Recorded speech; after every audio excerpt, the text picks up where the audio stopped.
If 18p(r minus 1) is to 17p(r minus 1) is equal to 9:7, then find the value of r. Okay, so solution ముందుగా ఇచ్చినటువంటి రేషియోని ఫ్రాక్షన్గా express చేద్దాం.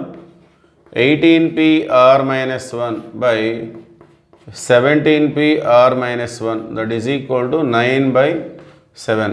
So దీన్ని మనం NPR formula apply చేస్తున్నట్లయితే NPR అంటే formula ఈ విధంగా ఉంటుంది. NPR is equal to n factorial by n minus r factorial. Okay, we have to apply that formula.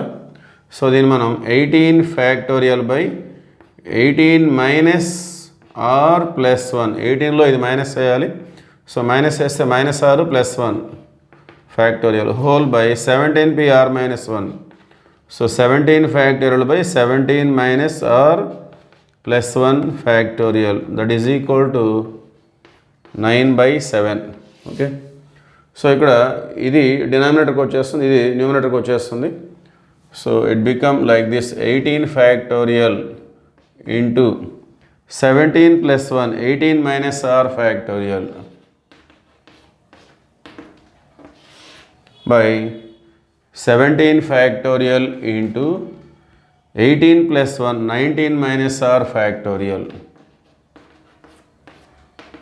that is equal to 9/7. So ఇక్కడ ఫ్యాక్టోరియల్ని ఎలిమినేట్ చేయగలిగితే మనకి ఆన్సర్ వచ్చేస్తుంది. సో మనం చిన్న నెంబర్ని పెద్ద నెంబర్గా మార్చవచ్చు, పెద్ద నెంబర్ని చిన్న నెంబర్గా మార్చుకోవచ్చు. నేను పెద్ద ఫ్యాక్టోరియల్ని చిన్న ఫ్యాక్టోరియల్గా మారుస్తున్నాను. సో 18 ఫ్యాక్టోరియల్ని 17 ఫ్యాక్టోరియల్ వచ్చేలాగా, అంటే జస్ట్ ఒక నెంబరు ఒక్కసారి రాస్తే చాలు వచ్చేస్తుంది. So 18 factorial can be expressed as 18 into 17 factorial. Just factorial expand చేస్తే ఒక్కసారి రాస్తే వచ్చేస్తుంది. సో అట్లానే 18 minus r, 19 minus r, ఈ రెండిట్లలో ఏది పెద్దది? 19 minus r పెద్దది. ఓకే, సో 18 minus r అనేది యాస్టీస్గా అంతే ఉంటుంది. సో ఏదైతే పెద్ద నెంబరో దాన్నే మనం ఎక్స్పాండ్ చేసుకోవాలి. ఇక్కడ 17 ఫ్యాక్టోరియల్ అనేది చిన్నది కాబట్టి అది అంతే ఉంటుంది. 19 minus r we have to expand this. So expand చేయటం అంటే ఒక నెంబర్ తగ్గించుకుంటూ రాయటమే. Okay, so 19 minus r, next ఒక నెంబర్ మైనస్ వేస్తే ఏమొస్తుంది? 18 minus r. మనకు కావాల్సింది వచ్చేసింది కాబట్టి ఆపేయాలి. That is equal to 9/7. So పెద్ద ఫ్యాక్టోరియల్ని చిన్న ఫ్యాక్టర్లు వచ్చేలాగా.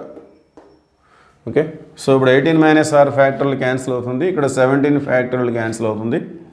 So 9 1 9 2 so 2 7 14, 19 minus r into 1, ఇక్కడ 1. So r left side 19 minus 14. So r is equal to 5. That is the answer. Thank you.